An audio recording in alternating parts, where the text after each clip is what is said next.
A masked shadow slips across the dark of a rear alley. Low-key creepy vibes. Two punks sitting on the porch watch his steps. One spits a loogie trying to clout chase, but he misses. The spit hits right near his crony's trainer, but he totally loses his chill, shouting insults. But the masked guy he left them on read doesn't even blink, just keeps strolling. This is the theater district main character energy. It's loud, it's gross, and it never blinks, just raw city rotting 24/7. And buried in this aesthetic junk is a teeny 180-foot rooftop cabin. Home sweet tomb. Our man looks at his mukbang. Instant pasta again, pure misery. Meet Bong Joon-hook, 25 years old, officially jobless but actually working 3 part-time side hustles. Grocery store, steakhouse, and heavy lifting. The whole tragic deal. Yeah, this spent mind is our lead hero. He works like a mule, hustles always, but his cash stash still giving zero. Why? Heavy terminal debt. He's sinking in it, pushed to pay it back or else down horrendous. No unique skills, no cheat codes, just a live form for grind set. No grand path, no hope. He's moping on his tragic bottom feed or lifespan, when suddenly, boom, a virtual screen pops up on his feed. Chosen, he pauses mid-slurp, pasta hanging from his lips like a dope, total shock, look popping, cold sweat dripping. The boiling hot soup pulls him back to earth and splash. He drops the bowl for the gram, pasta everywhere, he yells. Totally losing it, not excitement, pure horror. Normally, awakening is the ultimate golden coupon, a chance to hit the jackpot and execute a total life glow-up. Better odds than winning the mega millions, but here's the kicker. You can't flex the buck if you're dead. The towers are meat traps, demons tearing you to shreds. Routine, you could freeze to death, burn alive or choke on toxic air, not to mention hidden snares waiting to smash you flat. Juke isn't a hero. If he sees trouble, he unfollows real quick. He flees danger like the plague. The guy won't even walk near a building site. Safety first always. He knows he's a nobody, a bottom feeder. He survived 25 years by staying low-key. And now the universe says, congrats, you're an awakened. He doesn't buy it. Clearly, he thinks he's dreaming from fatigue. Just a dream, right? He breathes, status window, and it's no cap. Group Black Tower Korea level 1 gift summon. He has 1 summon slot open. The skill tree, targeted summon, random summon, and dismiss, plus a daily tower entry card. In an inventory setup, seeing the grid, the doubt melts. This is actually happening. IRL gifts define you. You got the classics, sword play, spear play, shield arts, archery, combat arts, even wild stuff like gigantification or healing. Then there's summoning. Normally that means guiding ghosts, phantom beasts, or golems, maybe even demonic beasts. Truly, you're the leader of a personal monster squad. Ju-hook starts dreaming what kind of beast master he's bound to be. Time to test the gifts. He strikes a grand posture, mimicking his inner anime hero, and shouts, summon insects. Absolutely zero happens. Cringing much, he tries again. Random summon, still void, then it hits him. Does spells only work inside the tower? That's rule number 1. You can't cast magic outside the grid, outside the tower. Players are just regular citizens with a cool profile layout. Every keyboard warrior on the web knows that. He feels like a total case closed. There is no way a skill fires out here. Built different, impossible. Suddenly, ping, the panel glows, starting random summon. Juke's eyes almost pop out of his head. A cosmic door splits open in thin air. A figure walks through and looks completely spooked. Eyes wide, sweating bullets, jaw on the rug. The summoned guy is shaking, totally baffled about the warping. Wait, it's a dude, not a monster, a human. The guy says that he's 100% human and gives a weird salute. Ju-hook's mind snaps. He just successfully called something outside a tower. And not a cool dragon, but a living, breathing human being. Suddenly, the summoned guy sniffs the room. His eyes lock onto the spilled pasta. Can I get a bite? He begs. Ju-hook, too shocked to argue, voices, sure. The redhead takes the bowl like it's the Holy Grail. Ju-hook stands there frozen. He didn't summon a protector. He summoned a mindless freeloader who only cares about food. The guy drinks the noodles, slurping like an engine, but then the sweat starts leaking. He's dying from the heat. Ju-hook stares. This dude is soft. That was mild soup, not even spicy. Ignoring the tragic display, the mystery remains. How did the skill trigger IRL and why a human? Strange. He checks his status window again. The text has changed. Skill, summon humans and demihumans. Tier list unlocked. RSR and the legendary SSR. It's a gacha game come to life. We're talking legend special super rare tier here, folks, top of the food chain. Plus, the mental link between caster and servant was crystal clear. Honestly, the guy didn't even know rares were in the prize pool. He felt like he was wasting cash on a gacha game banner or something. Suddenly, the system panel bugs out, locking him in with 3 absolute decrees. The 3 ironclad laws of the summon. Rule number 1, the helper must defend the caster's life at all costs. Rule number 2, total obedience to every single decree. And 3, if the rules clash, guarding the master always overrides the order. Complete compliance.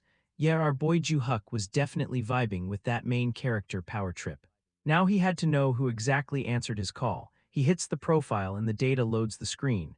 This wasn't just some NPC. This was the infamous Cruel Guild's unhinged nightmare. John Kassak, rank SR super rare class human assassin. He can stay for 6 hours straight, needs 0 satisfaction rating and has a 3-hour cooldown, but here's the kicker. He was the guild's largest problem child. Basically a total psycho, but you can't argue with results. The guy had a 99% kill rate. He even killed a 5th circle dark mage like it was nothing. The info download hit into Ju-Huk's mind. Cracking his skull until reality faded, he felt himself free falling through the void, and just before impact he sees a ghost assassin rushing him. He shrinks, bracing for death, but the figure slides right through him like a ghost. It wasn't an attack, it was a memory rewind. He was watching John's dark past. The assassin was carving through guards with insane skill, but then things got weird. He was wrapping their cut heads in red ribbons. Like twisted little birthday presents. No wonder they called him insane. Suddenly John looks over his shoulder, even monsters blade. His death came from one mistake. He tried to ambush the Empire's strongest bladem in his bedroom. Big mistake. Before John could even blink, he was cut cleanly in half. That was his game over. Snap back to reality. A voice breathes right behind Ju-Huk's ear, asking him what's on his mind. Ju-Huk jumps out of his skin. He trips over his own feet, flailing wildly before slamming to the floor, shouting. John wasn't trying to kill him. He was just politely asking for orders. Ju-Huk pushes his heart rate down, recalling the system's promise.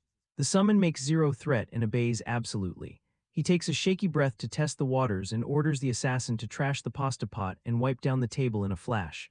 John executes the command. Ju-Huk watches, shocked. The guy is fast, effective, and silent. He literally did exactly what was asked. Time to push the limits. He asks if wild requests are off the table. John just shrugs. He follows the caster's word no matter what. So Ju-Huk goes for the ultimate disrespect. He tells the deadly assassin to bark like a dog. John pauses midwife. Ju-Huk starts sweating bullets. Did he just trigger a former S-class killer's ego? This guy was a legend. His pride should be massive. Ju-Huk waits for a snap, but John barks happily like a golden retriever. Juke stands there, jaw on the floor, and flashes a shaking thumbs up. Absolute obedience confirmed. Bam. Someone beats on the front door, the lone sharks. They know he's home and shout for him to open up. Ju-Huk's stomach sinks. He totally forgot today was interest day. He tells John to stay down. See, Ju-Huk took 10 million won. No bank would touch him, so out of desperation he went to the sharks. His dad broke his hip on black ice, and between the surgery and his little brother's tuition he was cornered. He had to sign the deal. He thought he could pay it off fast, but the principal hasn't shifted. He's already lost through 5 million won just covering the wild interest rates. He knows he messed up, but if he went back in time he'd make the same call to save his family. The thugs want a face-to-face health check. Juke turns his head around. John already has a blade drawn, eyes dead set on cutting the visitor on command, but Juke isn't ready for murder. If he lets John loose, it's going to be a bloodbath. He panic whispers for John to hide in the bathroom and freeze. Total lockdown, mouth shut. John asks, permission to breathe, sir. Ju-Huk sigh with relief. Yes, just breathe. Ju-Huk opens the door and a heavy hand instantly clamps onto his neck. The thug smiles, checking if his investment is healthy, adding a fake worry that he might be sick since the payment was late. Juke freezes, scared, and stammers an apology about slipping his mind. He quickly adds that he just sent the cash. The shark pats his cheek, dropping a dark reminder. If money is that tight, don't stress yourself out. You can always cut out an organ and sell it. He smiles. Life's a whole lot easier with just one kidney, kid. One of the goons smiles, hinting the punk had a little brother they could use. The boss agreed. Fresh flesh could work off the debt just as well. Younger they are, higher the market value, he scoffed. Ju-Huk look instantly darkened, a cold anger rising in his chest. The heavy caught the shift in his vibe immediately. What's with the face? You want to throw hands right here? Juke snapped out of it, forcing a tragic, awkward smile. No way, never, he stammered. The thug got right in his face, eyes menacing. Watch your back, he hissed. Or you'll vanish and nobody will ever find the body. Slam, silence. Juke finally breathed, legs shaking like a ghost. John appeared from the bathroom. The guy's stealth stats were maxed out. Ju-Huk hadn't heard a single breath. I followed your command to stay low-key, John stated calmly. Suddenly the adrenaline broke. Ju-Huk sank, the weight of double shifts breaking him and awakening, summoning a human weapon and lone sharks pounding on his door. The heavy debt made him look at the tower news. Maybe he should risk it, but reality hit hard. The pay was wild, sure, but a shaking coward like him would be monster chow in 5 seconds. Orders, master? John asked, splitting the silence. Is there a target? Do you wish for me to return to the void? He offered to unsummon himself. Actually, John tilted his head. Can I watch the tube? Ju-Huk blinked. How did an assassin know about TV and pasta? Whatever, go for it, he mumbled. John happily settled in for a K-drama marathon. While Ju-Huk pulled himself to bed, drifting off, Ju-Huk realized something weird, even though his roommate was a called entity. Hearing another heartbeat in the room felt safe. Fatigue won the war and he passed out. The next thing he knew, his alarm was shouting at 8 o'clock in the morning. He checked the room empty. John was gone. He figured the summon timer had just run out. No big surprise there. He vaguely remembered a system notice popping up in his dreams.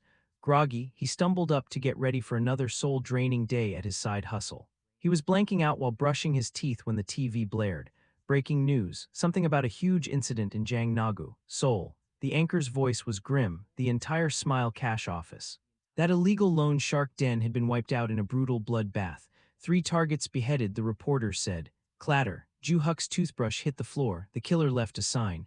The cut heads were wrapped in bright red ribbons. John. The realization hit Ju-Huk like a bullet train. He turned ghost white. He hadn't just summoned a fighter. He had unleashed a certified high-working psychopath.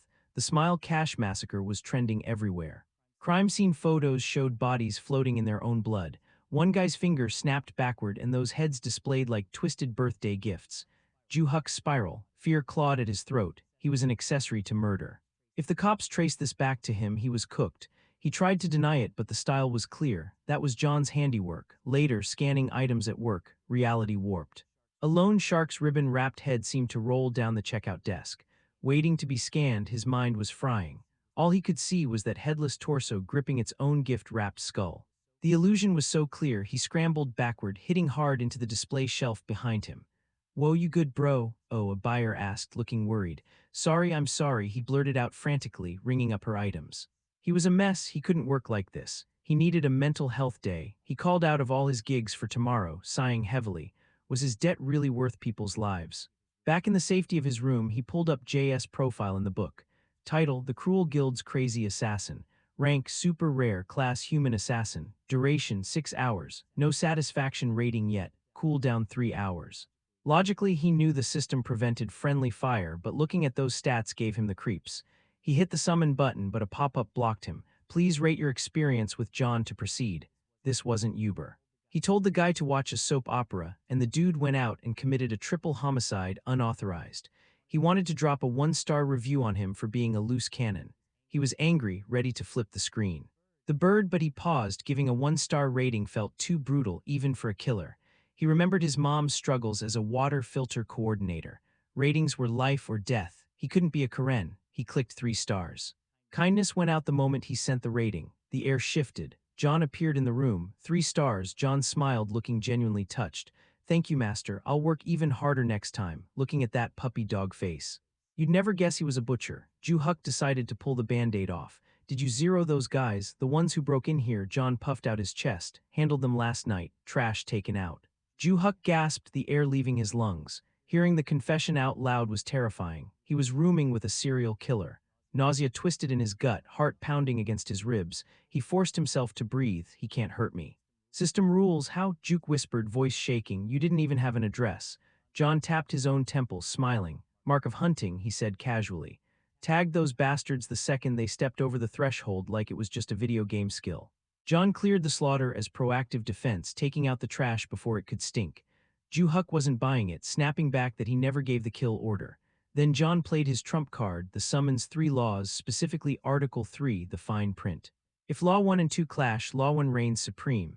In plain English, absolute unquestioning obedience. But here's the loophole. If the caster's life is on the line, the rules go out the window. Ju-Huk tested the waters. So if I ordered you to end me, you disobey.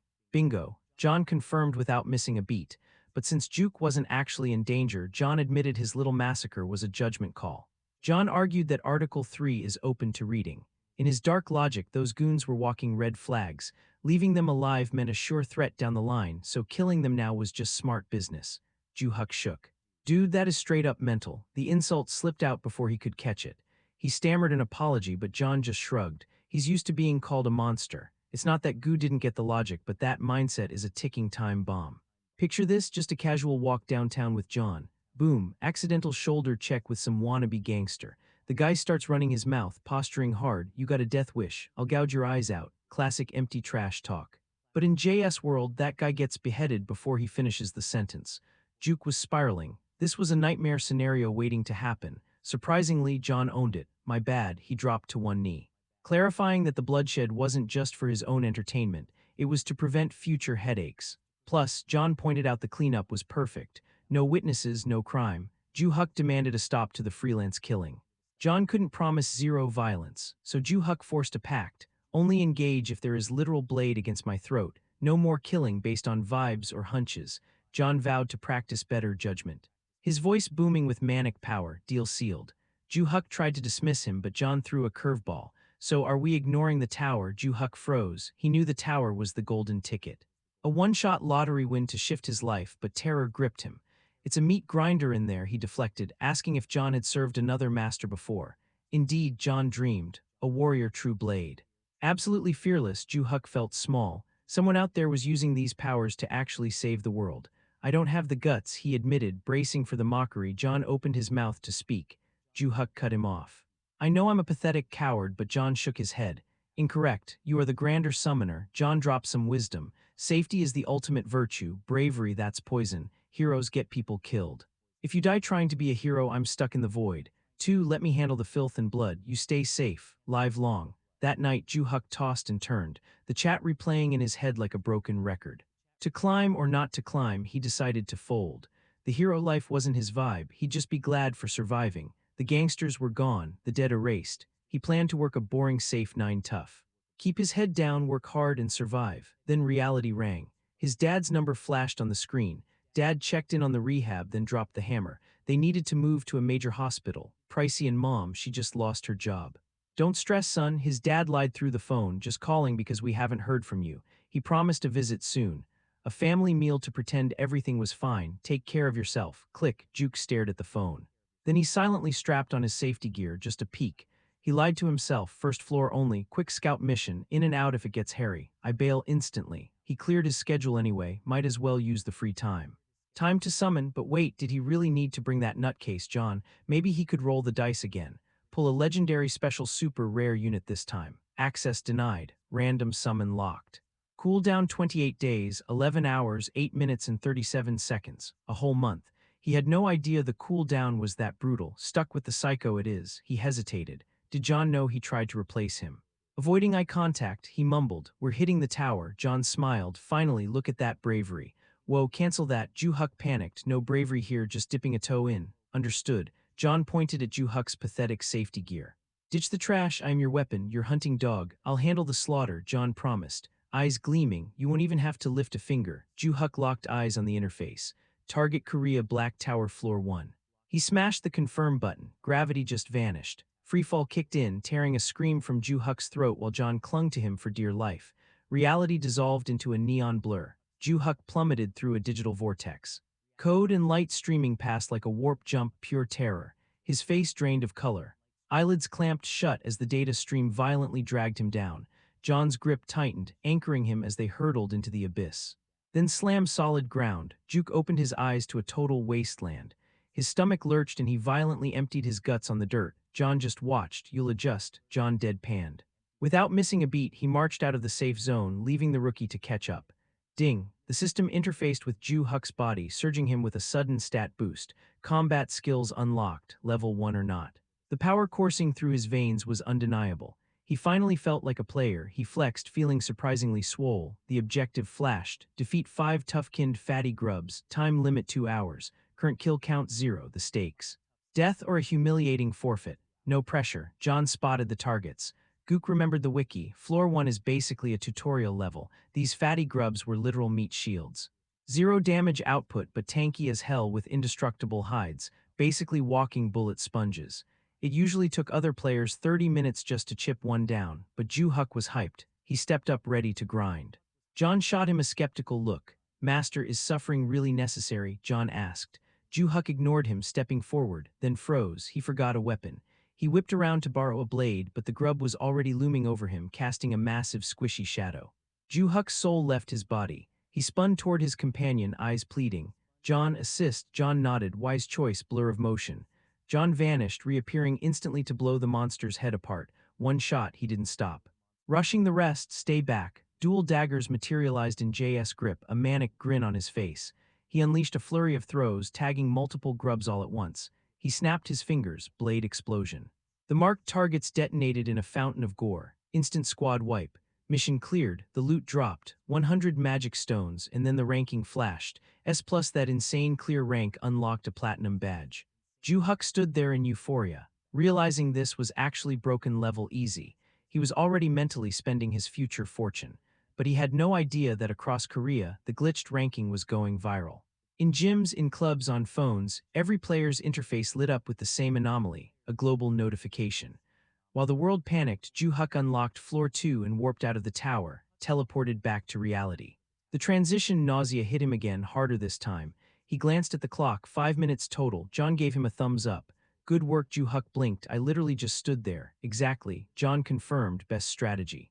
Ju-Huk recalled horror stories of rookies exhausted after beating one grub. Meanwhile, he just speed ran the whole floor. It felt like cheating. He inspected his loot, a real magic stone, the lifeblood of the modern economy glowing right in his palm. Market prices had crashed since the early days, but it was still decent cash. Roughly 500,001 for 100 G. It had been 20 years since the towers manifested, so everyone knew the basics. Magic stones were common knowledge, but a platinum badge, that was unheard of. Still, Ju-Huk was buzzing. 500,001 in 3 minutes. That's an insane hourly rate. John immediately went to binge-watch his dramas. Ju-Huk ordered delivery. Treating his carry, John sniffed the air. Spicy jock ball. Ju-Huk shook his head. Regular. John claimed he couldn't handle spice, yet he was practically inhaling the spicy aroma. Turns out the guy had zero spice tolerance. John devoured the food, thanking him with that weird stiff formality. Why do you talk like that? Ju-Huk asked. John explained his speech patterns, ending sentences with SDA. It was a habit from his last summoner. A long-term gig. Juke nodded slowly. Sounds like baggage from a toxic ex or ex-summoner in this case. I can change it if it bugs you, John offered. Nah, keep it. It's got character, Juke replied. One thing was clear now. The tower wasn't a death trap, it was a gold mine. The next morning, Ju-Huk uploaded his new schedule. The alpha male daily routine, day job, convenience store grind. Sitting at the charcoal grill spot under the night lights, he makes a call, screw the side hustle, that deadened labor job history. Instead, he's going Allen on the tower grind with John. He summons his ace. John, who's fresh off receiving another 5-star review. Honestly, if Julia could break the scale and drop a 10-point rating, he'd do it in a heartbeat. John beams, clearly vibing with the praise. He asks if the ratings actually matter that much. John breaks it down. The higher the clout, the better the perks. We're talking longer summon duration, rank boosts, and obviously getting that priority hotline bling. They step onto the second floor of the Black Tower. Mission parameters: squish 10 quick-witted fatty grubs. The clock is set to 2 hours and the scoreboard currently reads 0 out of 10. 1 death, 1 forfeit, and it's game over. Guac instantly realizes these aren't your average bugs. They're glitchy, fast, and darting everywhere. Panic sets in. What's the play here? He asks. John doesn't even flinch. Don't sweat the strategy. This is a 3-nut speedrun. He promises to wipe the floor with them, drop off at home, and celebrate with a feast of fried chicken and cold beers. Flash forward to the crib, and John is already thanking him for the meal. The man literally deleted those quick-witted fatty grubs in seconds. Jet shakes his head. Pure insanity. Floor 2 cleared, level up achieved. The loot, a massive 200 G magic stone, but then the notification pops. Rank S+, a perfect clear for the Korean Black Tower. The system rewards him with a shiny platinum badge. Seeing that S+ again has him questioning reality. Is it allowed to be this easy? It was so fast he could basically farm this dungeon before his morning shift even starts. Next day, it's time to raid the 3rd floor. New targets, 10 ice-cold fatty grubs. John notes his landing mechanics have sharpened, and within minutes they absolutely crush the 3rd floor mission. Reward 300 G magic stone rank. Another S+ clear for the Black Tower Korea server. Another platinum badge added to the collection. The 4th floor, same story. 5th floor, total domination. He's sitting on 5 S+ platinum badges, and that unlocks a major achievement. The reward is a GameSure Awakening trait enhancement. The buff, his simultaneous summon cap, just doubled to 2. The The status screen confirms that Juch is level 6, ready to control a duo squad, but his character catalog is currently a ghost town. His kit includes designated summon, random summon, and summon release. General skills, just the daily tower entry, and the tower inventory, 0 combat skills to his name, but this upgrade means he can have a bodyguard. While John is busy steamrolling the entire map, he realizes that S plus reward is actually broken. This changes everything for the long game. His survivability just skyrocketed. The cooldown on random summon is 20 days. He decides to camp out and wait. Once that timer hits 0, the three of them can roll out together. He can chill and enjoy the carry while his squad wrecks the tower. Tomorrow, the grind continues on floor 6. Meanwhile, over at the Awakened Management Administration in Hanamdong, Seoul, the tension in the lobby is thick. Two officers are glued to the screens. A man paces, wondering if the notification will drop in the morning, evening, or the dead of night. A woman in a sharp suit catches him staring, waiting for the ping. "Aren't you?" He jumps totally busted, face turning red. He snaps back, "Quit reading my mind." This anxious mess is John Gwang-il, team leader at the administration. And the perceptive woman is Lee Min, the deputy director. "Did a new alert pop?" he asks. She nods. "Confirmed. Black Tower, Korea, 6th floor, rank S+. The global server has been spamming notifications nonstop lately. And every single ping is a perfect S+ run." Guango connects the dots. "This isn't a team, it's one guy. Floors 1 through 5 cleared sequentially, no doubt about it. They're dealing with a player possessing unprecedented god-tier talent. If they aced every single floor with S+ slam, a fist hits the desk, cutting him off. It's Park Jae-soo, the big boss director. Our highest record was rank A, he barks. We didn't even know ranks went higher until this S+ mystery started triggering worldwide alerts. In today's meta, poaching players is standard practice. Hell, foreign agencies are pulling secret abductions in the shadows. Before another country snatches this rookie, Korea needs to lock them down. Now, eyes on the database. He orders, monitor every new registration like a hawk. 2 days later, Juch sets his sights on floor 8. The one floor a day strategy is working like a charm. Up to floor 10 is basically the tutorial zone, so it's smooth sailing. Today's map, the swamp mission. Eliminate 10 red thorn frog warriors. Suddenly, a shadow moves. The frog warrior lunges for the kill. John whipped out his dagger, and in a blur of motion, he minced those warriors into ribbons. The system immediately pinged Ju-Huk regarding the completion of the 8th floor mission. The loot dropped a massive 800G magic stone and 5 tower exclusive healing potions. He had secured a flawless S+ rank on the Black Tower, Korea's 8th floor. To top it off, a shiny platinum badge was awarded. John started hyping him up like a total fan, even though Ju-Huk hadn't lifted a finger. Every single day, John insisted that just stepping inside the tower was the real nightmare. He claimed that thanks to Ju-Huk, this climb was a total breeze. John warned him to stay sharp because after floor 10, the difficulty spikes hard since they blitzed the stage in a 3-minute clear. Ju-Huk figured the guy deserved a treat. He tossed him an allowance. "Go hit the town, grab some grub, have a blast. You've got plenty of manifestation time left." He told him not to start a riot. But John flat out refused, leaving Ju-Huk completely baffled. John explained that he couldn't leave his master's side, so he just binged TV at home. Ju-Huk realized that absolute obedience apparently applies to being a couch potato too. "Fine, let's just order some fried chicken," he suggested, and John's eyes practically sparkled. John dialed it in and ordered the good stuff. Definitely the mild version. While the assassin handled dinner, Ju-Huk scrolled through his rewards. A new drop appeared, a tower-exclusive healing potion. He earmarked that for John. Then he dumped the glowing stones onto his table and stared at the pile, strategizing his next move. His inventory was sitting at a hefty 3.6 kg. If he pawned this now, that is roughly 1.8 million won. He figured it was time to think about cashing out. Finally, day 10 of the Black Tower grind rolled around. The big milestone was approaching. Ju-Huk dragged his spent mind home from his exhausting part-time hustle. While swapping out his gear, he reflected on how initially he planned to just dip a toe in. Yet here he was, crushing 1 floor a day like an absolute machine. Yesterday's 9th floor, featuring that jungle freak eating corpse flower, was a total joke. Clearing the basic missions was expected, but those S+ rewards, sweet bonus. He felt so reassured he almost forgot John was a psycho assassin with a triple body count. He hit the summon button, giving another 5-star rating for the gram. And thanks to that streak of top scores, John's manifestation time extended by 1 whole hour. Ju-Huk nodded, totally worth the max score. John threw up a massive heart sign with his arms, beaming. Now he could play bodyguard for an extra hour. They stepped into the Black Tower Korea, and his physical stats surged hard to match his level. While his traits and combat skills came online, hitting the 10th floor, the difference was visceral. He was experiencing an intense recalibration of his physical abilities. Inside the tower, raw power flooded his veins, mysterious mana swirling in his gut. He felt completely unstoppable, like an untamable wild horse riding a massive high. He puffed his chest out and told John, "I'm jumping in." "I'll help you fight." John shut that down instantly. "If you get even a scratch, I'll smash my own head into the concrete." But Ju-Huck insisted, "I'm a wild horse now, no cap." John tried to talk him down, swearing his cheerleading was contribution enough. Ju-Huck kept yapping about battling side by side, but then he glanced over his shoulder and saw a massive eyeball.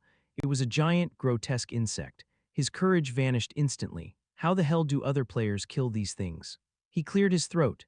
"Actually sending two of us for a mere bug. It hurts a human's pride, you know." John blinked, totally lost, and clarified that there was absolutely no shame involved. "No, it hurts my pride a lot." Terrified of the 10th floor boss, he shoved John forward. "You handle it." The giant praying mantis lunged. John didn't even flinch. He leaped, sprinting right up the monster's exoskeleton. With a stone-cold look and a flurry of swift cuts, he diced the beast into confetti. Boom, mission cleared, just like that.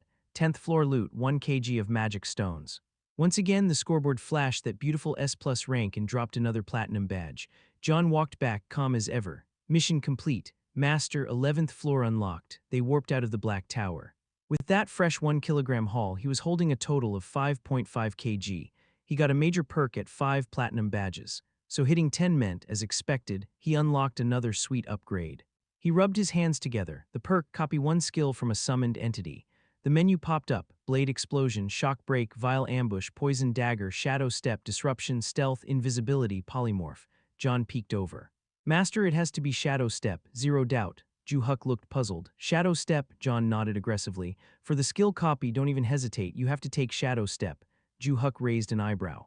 "Why that one? It is perfect for fleeing," John said earnestly. "If things go south, you can bail out fast and silent." Ju-Huck scowled, actually offended. "Seriously, do I look like the type of guy who would just abandon his crew just to stay alive in solo mode?" He locked in Shadow Step anyway. He figured in a real brawl, insane footwork was the ultimate meta. It goes back to that old saying, footwork isn't just a skill, it's the heartbeat of a fight. But did the mechanics apply in real life? He stepped outside to test the glitch, but nothing happened. Zero. He groaned about the jagged game logic. I mean, the summoning worked perfectly, so why was the skill bugged? Fast forward to day 11 of his tower grind. He dialed the Awaken a management hotline. "Yo, I awakened." The operator practically threw a party and promised a government support squad would hit his crib as soon as possible. The creepy part: they confirmed they were en route before he even dropped his address. Big Brother is watching much. Moments after our average Joe called the feds to pawn off some magic stones, he felt totally drained. Honestly, the bravest move of his 25 years on Earth. Meanwhile, the suits were already pulling up outside. Director Lee was riding shotgun with Gwang-il. He brought up the mystery caller from Ju yesterday. She shut it down cold. "I doubt that's our legendary S+ record holder." Gwang-il started questioning if this S-tier ghost was even real. Then she dropped the bomb: "New awakening request." "You coming or what?" "Yeah, let's hustle while we still have legs," he sighed. But if this was the person they were hunting for, he was ready to draft them into the elite squad immediately. Whatever perks the administration had, he'd make it rain. Back at the ranch, Ju-Hyuk was speed cleaning his place. Ding dong, the Awaken a management crew was at the door. Showtime. He opened up and waved them in. Team leader Zhang Guang-il handled the intros and gestured to Deputy Director Lee Min-a. "She's a player too," he added. "So don't hold back, ask her anything." Great, a female player. His anxiety spiked. Then she leaned in way too close, making him turn beet red, and she instantly clocked him. "It's him, the S+," Ju-Huck short-circuited. He literally threw his hands up and shrieked, reacting on pure instinct. Then her words actually registered. Wait, is there some secret Awaken a radar tech that he missed in the tutorial? He decided to play dumb and act cool, but his body language was screaming guilty. He froze up like a glitched NPC. Heard of him, but definitely not me." Textbook liar behavior. She saw right through it. Gwang-il literally smacked her, scolding her for grilling the civilian. She swerved the hit, totally unbothered. "I'm going to keep digging," she teased. While Gwang-il apologized for the chaos, Ju-Huck figured it was just a vibe check. Suddenly, a hollow screen pops up. A cute chibi character, a little black tower with wings waving a star wand appears. "Here I'm Toby, your friendly neighborhood Black Tower mascot." Then things got serious. It talked about the tower, a pitch-black nightmare, absolutely massive, dwarfing every skyscraper on Earth. It just spawned globally overnight. 20 years back, governments panicked. Soldiers, scientists, they all tried to breach it. No dice, totally inaccessible, invisible walls everywhere. The mystery of what it was got solved when the first players emerged. It's literally a game dungeon. You climb floor by floor. Outside, players are normal people. Inside, they grind for loot, upgrade gear, and basically carry the global economy on their backs. But here's the kicker, what if nobody climbs? If the upper floors aren't unlocked within 6 months, a countdown starts. Then boom, tower collapse. 3 years ago, that's how Mumbai got deleted from existence. Every country has between 1 and 3 of these ticking time bombs. Korea's got one buried deep in the Gangwon Mountains. Player count is insanely low, like 0.01 to 0.02%. That's only like 5,000 to 10,000 people total. A tiny squad, but hey, Korea's crushing it. Floor 65 cleared silver medal status right behind the United States at floor 66. But don't stress, because players are real-life superheroes, just like explorers finding new continents back in the day. Humanity is now conquering the tower. The Awakened are the MVPs of this era, so sign up, get official, and maybe you'll be the next legend. Video ends, time for the real talk. Gwang-il needed receipts. Are you legitimately awakened? Ju-Huk nodded. Yeah, entered the tower, cleared some stuff. He flashed the magic stones as proof. What floor did you reach? He answered, 10. Gwang-il and Mina snapped their heads to look at each other instantly. Since they were standing on the exact floor where that legendary S+ record was smashed, Mina started connecting the dots. She hit him with a curveball, asking if he'd caught wind of the viral global notice drama. He tried to keep his poker face, claiming he'd seen the headlines, but had zero clue who the mystery player actually was. He even hyped the guy up, calling him a top-tier player. Gwang-il noticed the Kringy acting immediately and told him to chill out. No need to sweat buckets, but the recruiters exchanged a look. Was this just rookie jitters, or was he hiding something? Suspicion lingered, but they pushed forward with the contract details. Here's the deal. The government splits players into 2 leagues. First, you've got the elite climbing team, the big leagues. Then there's the general climbing team. These guys are basically freelancers setting their own hours and picking their own fights. The elite team, however, is on a tight leash with the Awaken Management Administration. They're practically government property. Sure, they're forced into high-stakes raids, but the perks are insane. We're talking serious support packages. The biggest selling point, bodyguards in the real world, because let's face it, outside the tower, players are just squishy civilians. Plus, signing with the elite team guarantees a fat base salary every year. Ju-Huk's mind raced to the worst-case scenario. If they found out he was the S+ legend, the media circus would be unbearable. Imagine reporters swarming his place, pestering him about being a rich loner. He'd honestly rather drop dead than deal with that level of clout. Gwang-il dropped the other shoe. Elite applicants have to record their raids. Mandatory body cams, that was the absolute deal-breaker. Ju-Huk instantly shut down the elite offer. I'm good with the general team, he said. Gwang-il was baffled. Why turn down VIP treatment for the cheap seats? Ju-Huk played the coward card perfectly. I've got no talent and frankly, I'm terrified. I just want to hit a safe floor, grab some loot, and go home alive. Gwang-il told him to sleep on it, but Ju-Huk stood his ground. Mina let out a heavy sigh, another dud. It wasn't uncommon for players to play at safe and farm easy levels, but admitting you're a coward right to the recruiter's face, that was a first. This guy didn't just lack skill, he lacked guts. Even if he begged to join the elite team now, he was blacklist material. The elite squad needed warriors with a drive to climb, not chickens. They accepted his choice and Gwang-il asked him to step into the tower. It was the final step of the interview, proving he was actually awakened. And since you only get one entry ticket a day, Gwang-il suggested he might as well clear a floor while he was in there. Ju-Huk sensed the trap immediately. They were still fishing to see if he could pull off another S+ miracle. He agreed to the run, but lowered expectations hard. I'm slow, okay? I use every second of the clock. Expect me back in about 2 hours. The recruiters shrugged. They were getting paid to wait anyway. Mina put on her customer service smile, telling him not to stress. Ju-Huk mentally prepped himself. Make yourselves at home, he told them. Watch some TV, raid the fridge, this is going to take a while. And with that, he warped out. Gwang-il confirmed the signal. He was definitely awakened. He turned to Mina for the verdict. Talent, who knows, she muttered. But the kid is spineless, just look at him, total shrinking violet. She predicted he'd wash out on the 11th floor. Why? Because the 11th floor isn't a skill check, it's a gut check. The long-tailed tunnel centipedes, Gwang-il asked. They aren't tough, but you have to squash 100 of them. It's a gross-out gauntlet. Mina was convinced a wuss like Ju-Huk would freak out and run back to the safe zone, absolutely abandoning the mission. Guang Il nodded. Her instincts were rarely wrong. He was already mentally drafting the mission failed report to the director. Meanwhile, inside the tower, Ju Huk called out to the shadows. John, you're up, the servant bowed.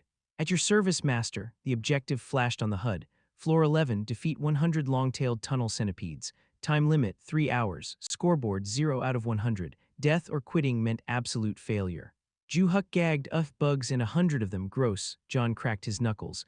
I'll wipe them out in 5 minutes flat, boss. Whoa, easy there, Ju Huk stopped him. We need to drag this out, burn at least an hour. No S+ records today. He explained that the suits were watching the clock outside. He'd need to dismiss John before exiting to keep his secret safe. John nodded. Understood. Honestly, stepping inside was proof enough, but Ju Huk wanted to seal the deal with a spectacularly mediocre clear record. That way, he'd slip right through the net of anyone hunting for the S+ mystery player. John started slicing through the bugs. Too fast, Ju Huk hissed. Slow it down. John reduced his speed to a lazy crawl. Ju Huk relaxed, thinking they had the perfect pace. Suddenly, the ground erupted. A massive centipede burst up right under his feet, knocking him off balance. Monsters were overrunning the area. He tried to trigger an escape skill, but his legs were paralyzed with pure fear. John saw the danger and totally freaked out. He blitzed forward, shredding the centipedes into confetti. The summon was furious. They dared touch his master. He annihilated them instantly, but Ju Huk panicked. John was moving way too fast. Slow down, Ju Huk begged, nerf yourself.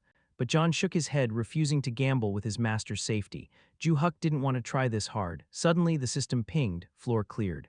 Rank S+, a shiny platinum badge dropped, floor 12 unlocked. As he teleported out, Ju Huk's face was a mask of pure, unadulterated meth. 5 minutes on the clock. Mina checked her watch, figuring the newbie had already quit. Then the impossible happened. A holographic notification shattered the silence. Black Tower, Korea, floor 11 cleared, grade S++. Ju Huk strolled out. Mina's jaw hit the floor. Guang Il leaned in. Yo, you okay? She whispered. The second he walked out, that god-tier score popped up, but the math wasn't mathing. Ju Huk looked grim. Under his breath, he was spiraling. I didn't mean to go that hard. A shadow looming behind him, Ju Huk whispered, no witnesses. He signaled John, tie them up now. But John didn't do ropes. He went straight for decapitation. Ju Huk let out a blood-curdling scream. What are you doing? I didn't order a hit. The severed head, somehow gift-wrapped in ribbons, started talking to him. Ju Huk was apologizing profusely to the ribbons. Wait, total hallucination. In reality, they were just sitting there staring at him while he bathed in cold sweat. He realized he was tripping over his own anxiety. Deep breath, poker face. Pull it together, Ju Huk. Guang Il pushed on. Our elite squad needs a beast like you. Ju Huk forced a smile that looked more like a grimace. He was dripping sweat, rambling like a rapper on caffeine, trying to convince them it was all a giant mistake. Probably just a glitch, someone else cleared it at the same time, he stammered. Guang Il wasn't buying it with that frame-perfect timing. Unlikely. Ju Huk doubled down, denying reality with every fiber of his being. So not you? Nope, Guang Il sighed, deciding to play along. Fine, since you're awakened, let's talk paperwork. He whipped out a contract, but instead of the standard deal Ju Huk wanted, he slapped down an elite-tier agreement. Guang Il grinned. This isn't your average 9-5 deal. We're talking next-level perks. It's the ultra-elite package, unique in the industry. Starting salary 12 billion won plus a luxury pad, VIP treatment, and 24/7 security detail. And the kicker, legal immunity. Basically, you'd be untouchable. Ju Huk realized this wasn't a job, it was modern royalty. He was told that currently only one other guy had this deal, the current #1 in Korea, Yuchmin. Guang Il urged him to look, the nation gives you everything. Ju Huk didn't even blink. Hard pass, give me the basic contract or I walk. Guang Il was stunned. Why turn down a golden ticket? Ju Huk shuddered. I hate the spotlight, eyes on me means pressure. Pressure means stress. Stress means my heart explodes, no thanks. They realized he is a terminal introvert. Sure, the tower is fun, but he is only on floor 11 and the future is scary enough without paparazzi. Guang Il read the room and decided to pivot. Okay, basic contract it is. Ju Huk knew anyone else would kill for that elite deal and call him crazy. Why not take the cash and coast? Because elite contracts aren't free money. They come with heavy chains. Big perks mean big expectations. Once you sign, you can't just clock out when you are tired. You are forced to raid the deadliest upper floors. Ju Huk didn't want that smoke. He just wanted a comfy paycheck, a quiet, easy life. Meanwhile, at the Awakening Bureau in Seoul, Director Park got an update that completely contradicted the initial data. Guang Il reported target is hypertimid, zero ambition to climb. Park frowned. And this nervous wreck cleared S+, Guang Il confirmed, affirmative. The director was baffled. So he is a powerhouse with the personality of a frightened rabbit. That is unique. Wrong guy? Park asked. Mina shook her head. Impossible, the timing was frame perfect. The director grinned. Who cares if he is shy? Talent is talent. Get him on the elite squad by any means necessary. Gwang-il nodded. Mission accepted. Back in the tower, Ju-Huk was fuming. He was chewing John out, but honestly, pretending to be angry was exhausting. Pull a stunt like that again and you are done, he warned. Then they stepped into the darkness of floor 12. The objective, slaughter 20 ice snow icicle spear weasels, the clock ticking down from 3 hours. Ju-Huk summoned John with one strict order, take it slow. John smiled way too cheerfully, which was instantly suspicious. He really hoped the guy would listen this time. A standard clear meant the management bureau would finally stop obsessing over him. But damn that chill. He packed layers, yet the freezing air bit right through him, colder than he ever imagined. He tried to tough it out, but John noticed his face turning pale. Immediate panic. John asked if he was good, and Ju-Huk muttered he could handle it. Big mistake. John immediately vowed to speedrun the carnage and get him somewhere cozy. Ju-Huk opened his mouth to say, I'm fine, and to tell him to chill out, but John's shadow was already gone. In John's twisted logic, if his master wasn't careful, he'd catch a cold, which John apparently considered a terminal illness. To him, Ju-Huk was at death's door. Driven by that delusion, John obliterated the monsters in a blur of violence. Ding, system alert. Collecting 15 platinum badges unlocked a special perk. The reward was the energy shield kit dropped straight into his tower inventory. Our MC slapped that bracelet on instantly. It generates a damage-absorbing barrier around the user. Once it tanks a specific amount of hits, it shatters and goes on a 5-hour cooldown. The strength scales with his level, a shimmering barrier wrapped around him. Basically invisible full-plate armor. Best part, no tower-exclusive tag. That meant he could use this cheat code in the real world too. He did the math. This thing could fetch 2 or 3 billion won easily. For a split second, he fantasized about cashing out and quitting the tower forever. But then greed kicked in. What if the higher floors held even crazier loot? Hyped on adrenaline, he asked John if they could smash the 16th floor right now with an S+ rank. John hesitated, clearing it, sure. But he warned his master to be careful, stating he couldn't guarantee that perfect S+ rank. Ju-Huk froze. He wasn't expecting limits. Now he was conflicted. While John casually munched on cookies, asking what was up, Ju-Huk's mind drifted back to selling the bracelet. Meanwhile, Director Park was sweating buckets. The global announcements for those clears had been silent for way too long. Mina dropped the bomb. It had been 15 days. Gwang-il chimed in with the data, confirming the player was camped out on the 15th floor. Park lost it. He raged at the universe for gifting such insane power to such a total coward. Gwang-il tried to rationalize it, noting the massive difficulty spike on floor 16, but he refused to believe Ju-Huk had quit. Let's wait, he urged. Suddenly, a notification pinged. It was him. Ju-Huk messaged that he was en route to the Awakening Management Administration to hit up the player's shop. A light bulb went off in Park's head. The kid wasn't hiding. He was farming the 15th floor to save cash for gear. Gwang-il nodded. It all made sense. Remember when they visited his house, Ju-Huk had zero equipment. Park felt like a total idiot for judging him. He immediately barked orders. When Ju-Huk arrives, let him buy whatever he wants at a massive discount. He mentally kicked himself for his assumptions. Back in the dungeon, John turned ghost white, sweating buckets after hearing Ju-Huk's request. Ju-Huk wanted John to stab him. Literally. John looked like he was being torn apart inside. He fell to his knees, begging Ju-Huk to just beat him to death if he was angry instead. Ju-Huk sighed, explaining that he just needed to stress test the energy shield. It wasn't a suicide mission. Why was John acting like a drama queen over a tiny poke? John straight up pretended to go deaf, and Ju-Huk got fed up, so our MC took matters into his own hands. He grabbed John's wrist and drove the dagger toward his own chest. John froze in horror. Then blood spurted. Ju-Huk's eyes went wide when he realized he forgot to turn the shield on. Total fail. John started screaming to cut off his own cursed arm. Luckily, the auto-heal kicked in before any limbs were lost. John begged him to stop the madness. Ju-Huk agreed and sent him off to finish the hunt. Whoosh, John vanished, slicing through monsters up in the trees like a blender. Figuring he had 10 minutes before the massacre was over, Ju-Huk decided to test out his own moves. He activated Shadow Step. Zap. He moved so fast he left a literal afterimage fading in the air. He was shook. So this is what true speed feels like. No wonder John insisted he learn this skill first. Total freedom of movement, perfect for his favorite tactic, running away. Suddenly he spotted something, a goblin crawling in the dirt. It had been hiding from John, but the moment it locked eyes with Ju-Huk, it lunged. He triggered his defenses instantly. Thank God the shield flared to life just in time, saving his arm from becoming a goblin snack. Totally grossed out, he booted the creature away. It sailed through the air, a perfect alley-oop for John, who sliced it into confetti. He opened his mouth to clown on John about his soccer skills, but choked on the words, realizing his buddy had been in actual peril. He sprinted over. "You good man." He frantically patted John down, firing off questions like a machine gun about whether he actually fought that thing. He checked for injuries, scratches, anything. He even sniffed the guy's armpits, don't ask, only to realize John was suspiciously unscathed. Relief turned to anger as he chewed John out for being so reckless. He kept lecturing about bold moves until John's ears were practically ringing. John just mumbled he'd be careful.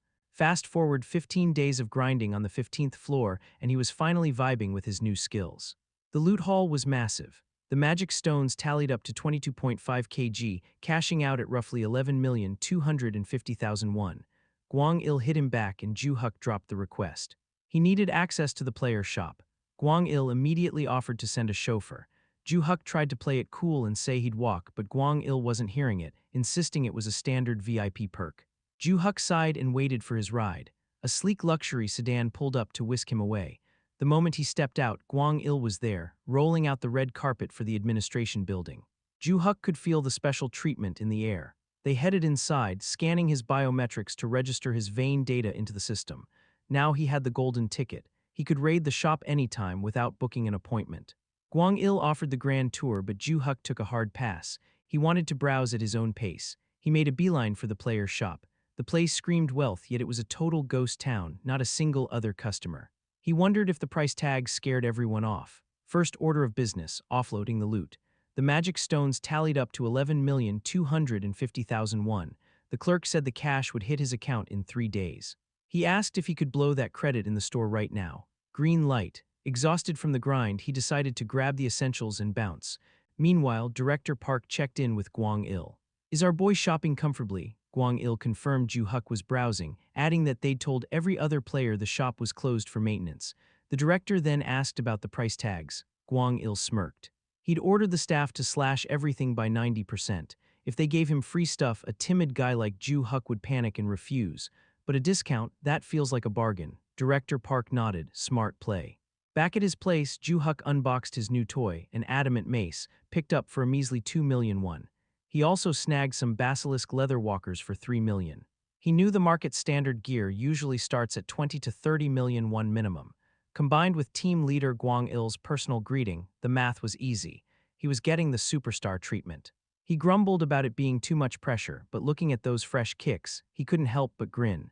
Conflicted feelings aside, relying on just shoes for defense was only possible because of his energy shield. It was the ultimate all-in-one armor, making every other defensive slot obsolete. He owed it all to that perk. He swore he wouldn't get greedy when he started this climb, but that perk was a little devil on his shoulder, slowly whispering for him to take more. The next morning, he summoned John. The soldier saluted, asking if they were hitting the 15th floor again. Ju-Huk shook his head. "Pack your bags, we're hitting floor 16. The summon cooldown had reset. They had a slot for one more teammate. As the ritual began, Ju-Huk prayed for a tank. A purple light coalesced, but then it kept growing and growing. They weren't ready for the scale of this thing. Crash. The entity's head smashed right through the ceiling. Ju-Hyuk froze, paralyzed, eyes wide, sweat drenching his face, jaw on the floor as the shockwave of fear hit him. His brain scrambled to process, wondering what nightmare fuel he had just summoned.